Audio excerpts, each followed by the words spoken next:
8th standard students, today I am going to continue with the exercise 4, exercise of 4th chapter. Okay इसमें हम लोग question answer करेंगे और ये give reason करेंगे. ओके सबसे पहला objective step, V D. Savarkar name the struggle of 1857 as. तो इसका आंसर रहेगा secretary of war of independence. V D. Savarkar name the struggle of 1857 as war of independence. Second, united the Ramosis to rebel against the British. Umaji Nayak united the Ramosis to rebel against the British. Third, after the struggle of 1857 the post of Dash was created in British. Secretary of State. उसका answer आएगा Secretary of State. Fourth, Dash was the Governor General who annexed the princely state. Lord Dalhousie. The answer is Lord Dalhousie. The first का answer रहेगा War of Independence. Second answer will be the Umaji Nayak. Third answer, Secretary of State. And fourth answer, Lord Dalhousie. Okay. Now the give reason. Explain the following statement with reason. Packers made armed rebellion against the British. The answer for that question is given on page number 15.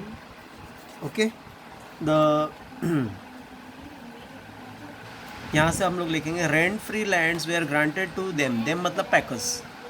Rent free their lands were given to the packers for cultivation by the king. Packers earned their livelihood through it. पहला point ये रहेगा. Rent free lands were granted to them for the cultivation by king. Packers earned their livelihood through it. First point. Second point. In 1803, English conquered Odisha. They took over the hereditary rent free lands granted to the packers. Second point here. In 1803. English conquered Odisha. British लोगों ने उड़ीसा को कब्जे में ले लिया. They took over the hereditary rent free lands granted to the Paikas. Paikas को जो rent free land मिला था वो पैकर्स से कब्जे में ले लिया. This made the Paikas angry. Therefore question. Okay the answer again I am repeating. इसमें क्या हुआ था, रेंट फ्री लैंड दिया गया था पैकर्स लोगों को उनको अपना जीवन चलाने के लिए. लेकिन अंग्रेज़ों ने क्या किया, वो उड़ीसा को कब्जे में ले लिया. उसके बाद वो ज़मीन भी उन्होंने अपने कब्जे में ले लिया, जिसकी वजह से पैकर्स एंग्री हो गया. उनका लाइफ जो है ख़राब हो गया. इसकी वजह से उन्होंने लड़ाई स्टार्ट की. वापस बताता हूँ. Rent free land were granted to the Paikas for cultivation by the king. Paikas earn their livelihood through it. First point. Second point, in 1803 English conquered Orissa. They took over the hereditary rent free lands granted to the Paikas. Okay. Third point, this made the Paikas angry. Therefore question. तो total 3 point में answer है. पहला पॉइंट रहेगा rent free land were granted to them for cultivation by the king. Paikas earn their livelihood through it. First point, in 1803 English conquered Odisha. They took over the hereditary rent free lands granted to the Paikas. Second point, this made the Paikas angry. Third point, therefore question. तो आपको 3 point में answer रहेगा. Okay. Next is there was discontent among the Hindu and Muslim sepoys. Hindu और Muslim सिपाहीज के बीच में discontent था, dissatisfaction था. Reason sir is page number is on page number 15 और 16. वोट 16. इंडियन सोल्जर लोग दुखी क्यों थे, मतलब गुस्से में क्यों थे. इसका आंसर है Indian soldiers were given low status by the British. एक मिनट. उनका मतलब था इंडियन सिपाहीज जो है वो इतने गुस्से में क्यों है. तो इसका आंसर जो है आपको पेज नंबर 16 पे दिया है. In 1856 the British provided long Enfield rifles to the Indian sepoys. 1856 में ब्रिटिश लोगों ने एक बड़ा सा बंदूक दिया था इंडियन सिपाहीज को. Sepoys were required to bite the end of cartridge.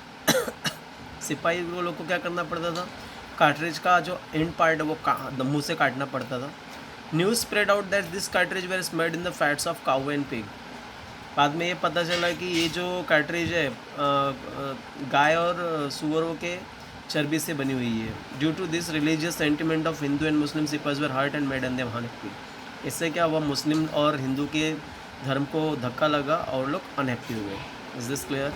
तो 1856 में क्या हुआ था, ब्रिटिश लोगों ने एक बंदूक दिया था जिसमें उस लोगों के इसका जो कार्ट्रिज रहता था उसको मुँह से काटना पड़ता था. लेकिन लोगों में न्यूज़ क्यों फैला कि उस कार्ट्रिज में सुअर और गायों का चर्बी मिक्स होता है, जिसकी वजह से मुस्लिम और हिंदू के धर्म को चोट लगा, जिसकी वजह से दोनों दुखी हो गए. तो अभी इसका आंसर पॉइंट वाइज लिखना है. 1856 the British provided long Enfield rifles to the Indian sepoys. First point. Second point the sepoys were are required to bite the end of cartridge. Third point the news spread out that this cartridge were smeared in fats of cow and pig. And fourth point due से लेके unhappy तक. Okay. First, in 1856 the British provided long infantry rifles to Indian sepoys. First point. Second point, sepoys were required to bite the end of cartridge. Second point. Third point, the news spread out this cartridge was made in the fats of cow and pig. Third point. Fourth point, due to this religious sentiment of Hindu and Muslim sepoys were hurt and made them unhappy. Okay. Next question is, Indian sepoys could not keep stand in front of British army. Indian sepoys जो है British army के सामने टिक नहीं पाए. What is the answer? The answer will be given on page number 17. The answer is here. Indian wholeheartedly fought against the British including soldier, zamindar, peoples. The Indian actually यहाँ से आपका answer start, वो नहीं लिखेंगे चलेगा, यहाँ से answer start करते हैं. Indian sepoys started the freedom struggle before the fix time. Initially they succeed but military strength and administration of British rule was lost, therefore question. Okay, again I am repeating. Indian sepoys started the freedom struggle before the fixed time. Initially they succeeded but military strength and administration of British rule was lost, therefore question. मतलब इसका क्या हुआ कि Indian army ने लड़ाई तो अच्छी start की थी, लेकिन ब्रिटिश लोग का आर्मी बहुत बड़ा था, इसके लिए लोग हार गए. ठीक है. Your answer will B point wise.